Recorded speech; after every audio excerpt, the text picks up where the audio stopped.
cidade de Maceió não rachou de um dia para o outro. Foi um processo lento, profundo, perigoso e escondido no subsolo por décadas. A Braskem extraía salgema como se a cidade fosse uma mina isolada, não uma área urbana, com vida pulsando por todos os lados. E em 2018, a terra tremeu. Casas racharam e a conta finalmente chegou. Foi quando 5 bairros passaram a desaparecer diante dos olhos dos moradores. Famílias inteiras foram empurradas para um êxodo urbano sem precedentes. Ruas, praças, escolas e memórias foram cercadas por tapumes e viraram ruínas. Um desastre que não foi natural, nem imprevisível. Foi a soma da ganância do lucro, omissão do Estado e ausência de fiscalização. E até hoje, ninguém foi responsabilizado por isso.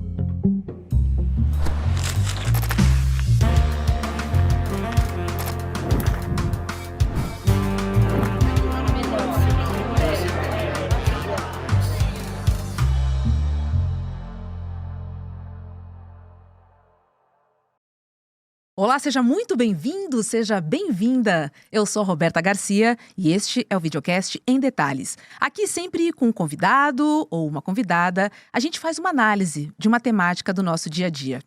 Hoje eu recebo a nossa colega aqui do ICL, a jornalista Cris Serra, que está lançando um novo livro que investiga a tragédia em Maceió, que fez 5 bairros afundarem e forçou 600 mil pessoas abandonarem as suas casas.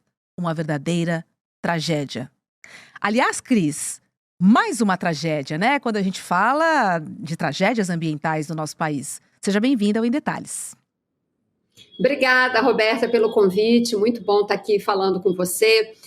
Pois é, Roberta, essa eu acho que é o primeiro contexto que a gente tem que fazer quando fala de tragédias de mineração, é que a gente tem no Brasil, nos anos recentes, os 3 maiores desastres de mineração que aconteceram no Brasil entre 2015 e 2019. Primeiro, Mariana, 2015, depois Maceió, em 2018, e depois Brumadinho, em 2019. Esses 3 maiores desastres da mineração no Brasil, que estão entre os maiores do mundo. Isso tem que ter uma explicação. Como é que tem num país esses desastres em sequência, né, sem que tenha uma explicação, sem que se entenda exatamente o que aconteceu? Por isso, o esforço de escrever sobre esse assunto, de publicar o livro, porque tem sim uma explicação para isso, que é a maneira, né, resumidamente falando, a maneira como a mineração é feita no Brasil, em muitos casos, uma maneira predatória por parte das empresas, aquela mineração que flexibiliza regras de segurança, né, em prol do lucro, né? Segurança significa gastar mais para garantir a segurança da operação. Mas, muitas vezes, as empresas não querem gastar esse dinheiro ou fazer esse investimento em segurança porque querem lucrar mais. E, de um outro lado, você tem por parte do poder público, que deveria regular e fiscalizar essa atividade, né, muitas vezes agindo de forma conveniente aos interesses das empresas. É isso que explica esse cenário. Agora, Cris, o desastre da Braskem, ele foi muito menos noticiado que os desastres de Brumadinho e também de Mariana. Por que Maceió foi silenciada? O que explica essa muralha do silêncio, hein? Uma muralha de silêncio mesmo. Eu acho que são várias razões, Roberta. Vou citar aqui algumas delas, e não necessariamente por ordem de importância. Acho que é um conjunto. A mineração de salgema feita em Maceió é feita, né, quando é feita ainda é responsabilidade, a mineração está interrompida, obviamente, por causa do desastre, mas era feita pela Petroquímica Braskem, que tem esse braço de mineração, né? Porque ela precisa dessa matéria-prima da mineração para a sua atividade petroquímica. A Braskem era uma das maiores petroquímicas do mundo. É uma petroquímica brasileira, é uma empresa brasileira, mas com atuação multinacional. Ela pertence ao grupo Odebrecht, que recentemente mudou de nome, agora se chama Novonor, mas todo mundo sabe, o grupo Odebrecht, né, um enorme grupo econômico no Brasil, com atuação em várias áreas, começou na construção civil, mas tem esse ramo petroquímico, né? Um grupo muito poderoso, né? Todo mundo lembra, durante a Operação Lava Jato, né, em que pese os erros da Operação Lava Jato, mas os executivos da Odebrecht revelaram um grande esquema de corrupção, de suborno, etc. Então, o peso político e econômico dessa empresa, desse grupo, né, dessa grande organização que é a Odebrecht, certamente é uma das explicações, né? Com um grande peso publicitário, uma presença muito grande na mídia. Esse é um caso. Essa é uma razão. Outra razão, esse desastre, que é também um crime socioambiental, e a própria CPI do Senado, que investigou o caso, assim definiu como um crime socioambiental. Ele acontece numa cidade do Nordeste, uma capital nordestina, Maceió, né, de um estado pequeno, um estado com uma inserção política importante, mas uma inserção econômica muito pequena se a gente compara com outros estados da federação. Eu digo que se esse desastre tivesse acontecido numa cidade como Rio de Janeiro ou São Paulo, ele estaria todos os dias nas manchetes, no noticiário, né, na televisão. Então, aconteceu numa capital distante, né, distante para quem mora no leste ou no sul, né? As distâncias, elas são, obviamente, relativas. Então, claramente, aí eu vejo, né, um viés, né, que eu gosto sempre de ressaltar isso também, sudestino, né, que dá importância para tudo que acontece no sul e sudeste e, às vezes, relega um pouco coisas muito sérias, muito graves que acontecem no norte e no nordeste do país. Por último, Roberta, esse desastre, diferentemente de Mariana e Brumadinho, ele não teve mortos no momento daquele evento-chave que detona o desastre. Aquela né? imagem impactante, né, Cris? Aquela imagem. Exato. Exatamente. Esse desastre ele foi revelado pelo tremor de março de 2018. Esse tremor revelou um desastre que vinha ocorrendo nos subterrâneos dos 5 bairros há décadas, há décadas. Naquele momento, não houve mortos, mas nesses 7 anos decorridos após o tremor, né, há um impacto na saúde mental das pessoas atingidas, né, nessas 60 mil pessoas que foram removidas à força praticamente daqueles bairros, tiveram que sair com indenizações muito indignas, né, diga-se de passagem. Essas pessoas tiveram que passar por todo esse processo e isso tem um impacto na saúde mental muito grande, inclusive com casos de suicídio. E o livro começa com uma dessas histórias e mostra esse impacto na saúde mental. Portanto, Maceió também teve mortes decorrentes do desastre de mineração e o livro, um dos aspectos importantes do livro é mostrar que isso aconteceu. Pois é, no seu livro você relata suicídios, depressão profunda e essa epidemia, né, de sofrimento mental entre os afetados.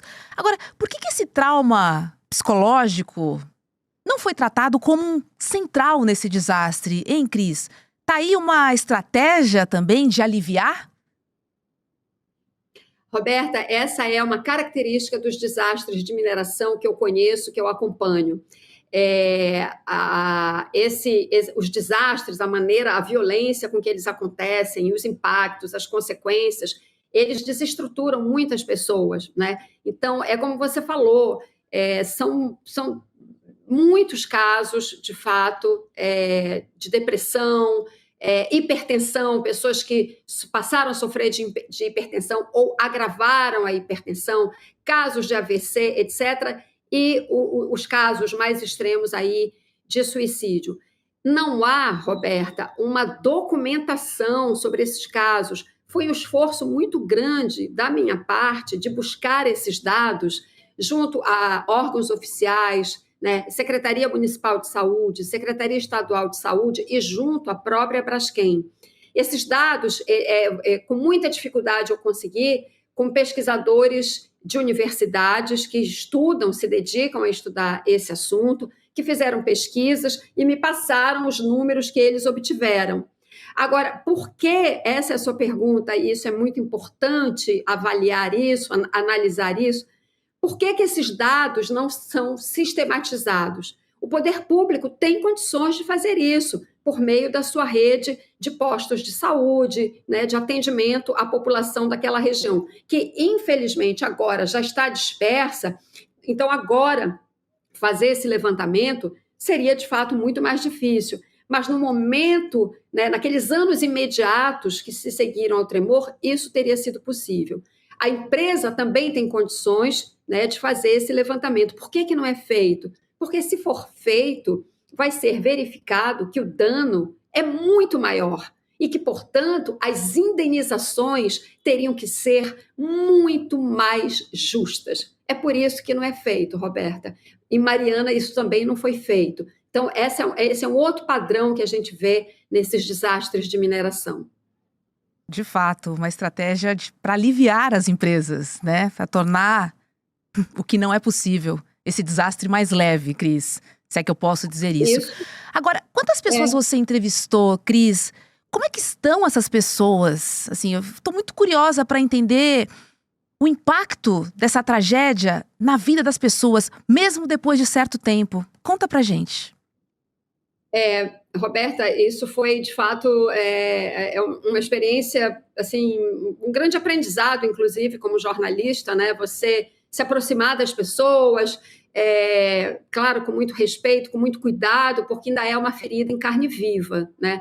As pessoas ainda lutam em Maceió para receber as suas indenizações justas. Houve um acordo que foi referendado por órgãos públicos lá, órgãos federais e estaduais, Ministério Público Federal, Ministério Público Estadual, Defensoria da União e do Estado, mas que as pessoas não foram ouvidas nesse processo, né? As vítimas não foram ouvidas. O acordo foi feito com a empresa e, de uma certa forma, enfiado goela abaixo das pessoas, numa situação em que elas estavam de extrema fragilidade material, porque perderam suas casas, as suas casas estavam cheias de rachaduras, né? Elas não tinham segurança nenhuma de permanecer ali, elas precisavam sair, obviamente não tinham, perderam patrimônio, uma casa rachada você não vende para ninguém, isso é óbvio.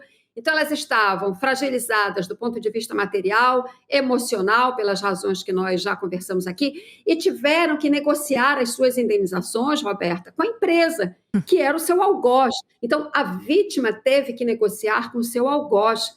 Essa é a lógica perversa do acordo que foi feito com a empresa e referendado pelos órgãos públicos e que levou a essa situação de impacto na saúde mental das pessoas. E outra coisa, Roberta, um detalhe que não é um detalhe, é fundamental para entender também a dor dessas pessoas. Ao aceitar o acordo, aceitar porque não tinha alternativa, ela se viu obrigada a aceitar o acordo, a pessoa transferia automaticamente a posse do seu imóvel, da sua casa, do seu apartamento. Havia muitos conjuntos habitacionais ali, conjuntos populares nesses bairros, transferia para a empresa. A empresa se tornou dona dos imóveis. A empresa se tornou dona da área onde ela provocou o crime socioambiental. Ela provoca o crime socioambiental ali e se torna dona dessa área. Hoje, quase todos os imóveis, praticamente todos, já foram demolidos. Os bairros desapareceram. As pessoas perdem as suas referências de história, de cidade, de memória. Esse é o tamanho desse desastre socioambiental de Maceió e da dor das pessoas. Então, eu tive que, quando fui entrevistá-las, isso estava muito vivo, ainda está vivo. Eu lancei o livro em Maceió e você sente ainda hoje falando com as pessoas. e as pessoas foram me contando as suas histórias, que eu trago, é um aspecto muito importante do livro, esse aspecto humano, dar voz a essas pessoas. Elas querem ser ouvidas, elas querem que o Brasil saiba o que aconteceu com elas, e para que elas possam continuar lutando por indenizações minimamente justas, Roberta, diante das imensas perdas que elas tiveram. Eu queria falar um pouquinho da relação do Estado com as mineradoras, porque no capítulo A Porta Giratória, você aborda um pouco a troca de cargos, né, entre agentes públicos e empresas. Queria entender como é que eu vou chamar de promiscuidade mesmo, né? Como é que isso ajuda a cimentar a impunidade, Cris? É exatamente isso, Roberta. É uma relação promíscua entre cargos, entre poderes públicos, né, pessoas que exercem cargos dentro das instituições, porque quando a gente fala do poder público, parece uma coisa vaga, né? As instituições parecem uma coisa vaga. Essas instituições são ocupadas por pessoas, são elas que analisam, né, o processo de licenciamento, elas é que deveriam fiscalizar, elas é que deveriam estabelecer punições, multas, no caso de detectar uma irregularidade. Então, nós estamos falando de pessoas que deveriam exercer as suas funções com responsabilidade. E não é o que nós vemos nesse caso Braskem, né, que começa nos anos 1970, a empresa se chamava Salgema, depois virou Triquem, depois virou Braskem. Ao longo de todos esses anos em que eu estudei e analisei a documentação disponível sobre a atividade minerária, o padrão de irresponsabilidade na mineração é exatamente o mesmo. Começou irresponsável na Salgema, termina irresponsável com a Braskem. E você citou o caso de um funcionário do Instituto de Meio Ambiente de Alagoas que chegou nas mãos dele para analisar o licenciamento de 10 poços de mineração, 10 cavidades que seriam abertas no subsolo de Maceió, né? Só para as pessoas entenderem, esse processo de mineração abriu 35 cavidades no subsolo de Maceió. 35 minas, Roberta. Uau. Essas minas que foram escavadas no subsolo de Maceió para a retirada de salgema, elas retiraram, a quantidade de salgema que elas retiraram poderia preencher 3 estádios do Maracanã. Vou repetir, 3 estádios do Maracanã cheios de salgema. Então, você imagina o que se cavou no subsolo. Por isso que a terra tremeu. Dinheiro saiu daí, né, Cris? Por isso que a terra tremeu, os bairros afundaram e as casas começaram a rachar e aparecer buracos nas ruas. Pois bem, esse cidadão a que eu me refiro, que está no livro, eu não vou contar todos os detalhes para não estragar a surpresa de quem vai ler, ele dispensou a apresentação do estudo de impacto ambiental para apresentação para a empresa, quando ela foi abrir esses 10 poços, a empresa noticiou para o órgão, para o Instituto de Meio Ambiente, vou abrir mais 10 poços. A obrigação do órgão e desse cidadão era apresente o estudo de impacto ambiental. Esse cidadão não fez isso, ele simplesmente dispensou, ele disse, não é necessário o estudo de impacto ambiental para abrir 10 poços. Lembrando que quando houve o desastre, o tremor, a Braskem tinha 35 poços abertos, alguns já inativos, outros em atividade, mas as cavidades haviam sido abertas, 35. Esse cidadão que disse, não precisa de estudo de impacto ambiental, algum tempo depois, ele saiu do órgão ambiental e hoje ele é consultor de quem? Da Braskem. Essa é a porta giratória. E além desse ponto que você traz, Cris, a gente tem que adicionar o colapso, né, do licenciamento ambiental aqui no Brasil. Porque há uma promiscuidade entre as pessoas, mas também não há a fiscalização do Estado. Senão isso não teria acontecido, certo? Exatamente, e esse é um tema tão atual, né, Roberta? A gente viu agora o PL da devastação que foi aprovado, ele acaba com o licenciamento ambiental no Brasil. O licenciamento que, obviamente, a lei, né, que estava em vigor e que agora esse projeto acaba, se a lei do licenciamento ambiental tivesse sido respeitada no caso Braskem, talvez esse desastre nunca tivesse acontecido. É bem verdade que a mineração começa lá na década de 70, durante a ditadura. Ela começa em 1976. Ela foi, inclusive, um projeto estimulado pela ditadura, e enfiado goela abaixo da população de Maceió, que na época protestou. Pois bem, quando isso aconteceu, quando começa a mineração, não existia lei de licenciamento. A lei do licenciamento só vai existir a partir do momento que o Brasil volta à democracia. É justamente a partir do momento da redemocratização que se começa a construir toda essa legislação de licenciamento ambiental. Essa questão do licenciamento ambiental no Brasil, Roberta, ela é chave para que a gente evite esses desastres, como nós já vimos, não só Braskem, Maceió, mas também Mariana e Brumadinho, mas infelizmente, com o PL da devastação que foi aprovado, o cenário é bastante ruim. Nossa, muito ruim, Cris. E outra coisa que chama atenção é a maneira com que as pessoas falam sobre o que aconteceu em Maceió. Alguns dizem que foi um acidente, que foi um desastre, mas no seu livro você faz questão de dizer que o que aconteceu lá foi um crime. Um crime social, um crime ambiental, um crime cultural, econômico, um crime humanitário. Assim, é importante a gente dar o nome correto, até para a gente entender a profundidade e a gravidade do que aconteceu. Assim, tá muito longe de ter sido um acidente, Cris. E um desastre, eu não vou nem comentar aqui, porque realmente, assim, as pessoas buscam palavras para explicar uma falha terrível, terrível. Isso acontece geralmente quando a gente fala sobre meio ambiente, né? Roberta, é exatamente isso. A gente tem que usar as palavras certas para que as pessoas entendam a gravidade do que aconteceu, né? Do que está acontecendo ainda, né? As pessoas, a gente já comentou aqui, continuam sofrendo com isso. Então, é preciso chamar as coisas pelos nomes que elas têm. E sim, foi um crime. Isso, quando você lê o capítulo da Constituição Brasileira sobre meio ambiente, né, tá claro que quem provoca o dano socioambiental comete um crime, né? E isso, mais uma vez, a CPI da Braskem, houve uma CPI no Congresso Nacional, no Senado, né, que investigou esse caso. E o relator, isso está no relatório final, né, crime. Antes da CPI, Roberta, as pessoas lá em Maceió ainda tiveram esse constrangimento.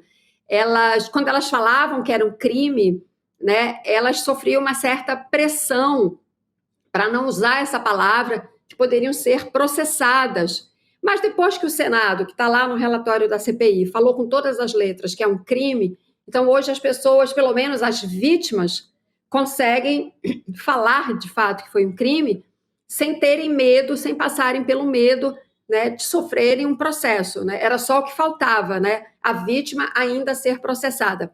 Aliás, é importante dizer que uma das pessoas lá que mais lutou e luta e está na defesa das vítimas, né, que é o presidente da Associação dos Empreendedores e Vítimas do desastre de mineração da Braskem, o Alexandre Sampaio, ele é processado. Ele é processado porque ele criticou os acordos que foram feitos entre esses órgãos públicos que eu mencionei e a Braskem, e uma procuradora, um defensor, se sentiram ofendidos com as críticas que o Alexandre fez, e ele é processado hoje lá na Justiça de Alagoas. Então, você veja como é surreal, né? Certos aspectos desse crime que são surreais, que a pessoa que é vítima, ela está sendo processada, né, por dizer verdades e desabafar, enquanto que a empresa, Roberta, a empresa não responde a processo criminal. O risco de impunidade, nesse caso, é gigantesco, porque 7 anos já se passaram não existe um processo criminal na justiça, né? Então, o cenário é de impunidade. Aliás, como Mariana e Brumadinho, que, nesses 2 casos, existe o processo criminal, mas até hoje os processos não foram concluídos e ninguém, absolutamente ninguém, foi responsabilizado, né, por esses outros 2 crimes. Nós estamos falando de 3 crimes: Mariana, Brumadinho e Braskem. Ninguém, Roberta, foi punido até hoje por esses 3 crimes. O mais incrível, Cris, é que a Braskem, ela afirma agir com responsabilidade, né? Por outro lado, ninguém foi punido criminalmente, como você está trazendo aqui. Agora, para escapar da culpa, então, é só admitir o dano e tá tudo resolvido? Assim, porque a impressão que eu tenho é que, sim, errei, mas não me responsabilizo pelos meus erros. E o Estado aceita. É curioso isso mesmo, né? Roberta, quando teve a CPI da Braskem no Senado, finalmente, quando houve a CPI, que foi em 2024, foram 2 representantes da empresa, foram convocados, enfim, foram chamados, foram lá, e lá eles assumiram claramente a responsabilidade. A empresa demorou muito a aceitar, a assumir, a reconhecer a sua responsabilidade. Inclusive, aqui é importante falar uma coisa: uma instituição do Estado brasileiro, o Serviço Geológico do Brasil, que é uma instituição de excelência do Estado brasileiro, um órgão público, foi quem estudou o caso de Maceió, uma equipe de 52 especialistas do mais alto nível. Eles foram a Maceió, estudaram o caso e eles apontaram que, sim, a causa daquele desastre, do afundamento dos bairros, das casas rachadas, era, sim, a mineração feita pela Braskem, a mineração de salgema. Estou citando isso porque, para destacar, quando um órgão público sabe exercer o seu papel, né, ele faz o que tem que fazer. Foi o caso do Serviço Geológico do Brasil. Cris, o Cidade Rachada já está à venda nas melhores livrarias e também online? Mostra pra gente. Está aqui, ó. Olha aqui. Está aqui o livro. Sim, ele já está nas livrarias, as livrarias virtuais, né, as livrarias que têm site, já está naquele gigante também de compras que todo mundo sabe. Eu não vou falar o nome para não fazer propaganda gratuita, mas ele pode ser comprado, Roberta. Peço que quem está acompanhando a gente anote se puder, enfim, registre. O livro pode ser comprado diretamente na editora Máquina de Livros, no site da editora www.maquinadelivros.com.br www.maquinadelivros.com.br. E se você compra na editora, quando você compra, tem um espaço lá que você pode dizer se você quer com autógrafo e para quem é a pessoa. Às vezes você quer dar de presente para alguém, você diz para quem é que a autora faz um autógrafo e eu autografo e a editora manda e você recebe na sua casa. Então, tá aí, Cidade Rachada. Que carinho, Cris, que carinho. Parabéns pelo seu novo bebê e obrigada pelo Em Detalhes de hoje. Obrigada, Roberta. Aquilo que você falou que é muito importante. A gente pode sim pedir desculpas, o nosso jornalismo, acho que, de uma certa forma, é isso, é esse carinho, é esse abraço a essas pessoas. Obrigada. Cris. Parabéns, um beijo para você. Beijo. E o Em Detalhes de hoje fica por aqui. Para você que nos acompanha pelo YouTube, agora é hora de CL, Mercado e Investimentos. E na sequência tem Rolê CL. Obrigada pela sua companhia e a gente se encontra aqui na programação. Tchau. O Brasil vive um momento decisivo e entender o que está em jogo exige mais do que manchete. As decisões que moldam o país vêm de uma longa trajetória de desigualdade e de concentração de poder. Para compreender o presente e agir com consciência, é preciso olhar para a história e as estruturas que formaram nossa sociedade. Pensando nisso, nasceu o curso de pós-graduação do ICL da FESP SP, Repensando o Brasil, Sociedade, Política e História. Um programa reconhecido pelo MEC, voltada a quem quer pensar o Brasil com profundidade e rigor intelectual. Vai acontecer o lançamento da nova turma da Pós no dia 14 de dezembro, às 8 horas da noite. Entender o país é o primeiro passo para construir o futuro com consciência. Todos os dias, as principais notícias do Brasil e do mundo direto no seu WhatsApp, com informação de qualidade e sem fake news. Escaneie agora o QR Code e entre para o canal do ICL Notícias. Informação que importa onde você estiver.